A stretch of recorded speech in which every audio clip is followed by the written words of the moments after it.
Praise the Lord. Hallelujah. ഇന്ന ദിവസം Jeremiah 4:3 തിരുവചനത്തിലൂടെ Isho നമ്മോട് സംസാരിക്കുകയാണ്. യൂദയായിലെയും ജെറുസലേമിലെയും നിവാസികളോട് കർത്താവ് അരുളി ചെയ്യുന്നു, നിങ്ങളുടെ തരിശുഭൂമി ഉഴുതുമറിക്കുവിൻ, മുള്ളുകൾക്കിടയിൽ വിത്ത് വിതയ്ക്കരുത്. പ്രിയപ്പെട്ടവരെ, ഇന്നത്തെ തിരുവചനത്തിലൂടെ നമുക്ക് കാണുവാൻ സാധിക്കും. തിരുവചനത്തിലൂടെ ഈശോ പറയുന്നത് എങ്ങനെയാണ്? മുള്ളുകൾക്കിടയിൽ വിത്ത് വിതയ്ക്കരുതെന്ന്. പ്രിയപ്പെട്ടവരെ, ഈ ദിവസം വചനം നമ്മോട് സംസാരിക്കുന്നത് എങ്ങനെയാണ്? യൂദയായിലെയും ജെറുസലേമിലെയും നിവാസികളോട് കർത്താവ് അരുളി ചെയ്യുന്നുവെന്ന്.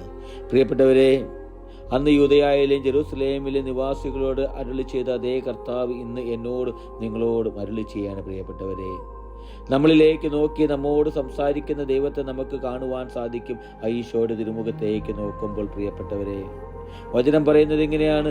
നിങ്ങളുടെ തരിശുഭൂമി ഉഴുതുമറിക്കുവിനെന്ന്.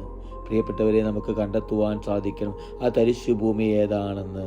നമ്മുടെ ഹൃദയത്തിലേക്ക്, നമ്മളിലേക്ക് നമുക്ക് തന്നെ ഒന്ന് തിരിഞ്ഞു നോക്കുവാൻ സാധിക്കണം. പ്രിയപ്പെട്ടവരെ, തരിശുഭൂമിയായി കിടക്കുന്ന അവസ്ഥയിലാണോ ഞാനും നിങ്ങളുമെന്ന്?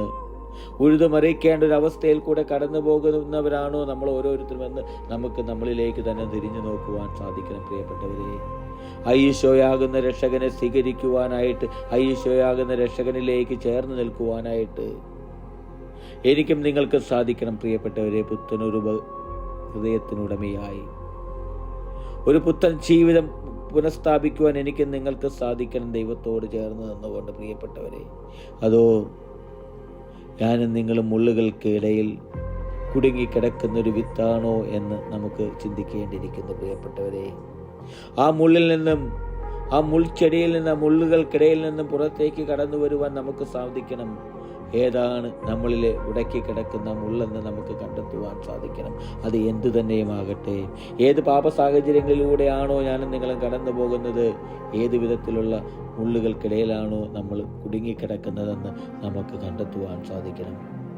ആ സ്വസ്ഥതയിൽ നിന്നും, ആ ജീവിത മാർഗത്തിൽ നിന്നും വേർതിരിഞ്ഞ് പുതിയൊരു മനുഷ്യനായി, പുത്തൻ ജീവിതത്തിന് ഉടമയായി തീരുവാൻ എനിക്കും നിങ്ങൾക്ക് സാധിക്കണം. പ്രിയപ്പെട്ടവരെ, അതിനായി ദൈവം നമ്മെ ആഹ്വാനം ചെയ്യുകയാണ് ഇന്നത്തെ തിരുവചനത്തിലൂടെ.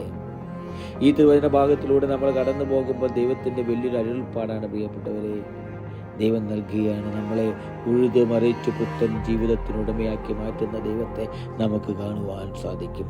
ഹല്ലേലൂയ. ആമേൻ.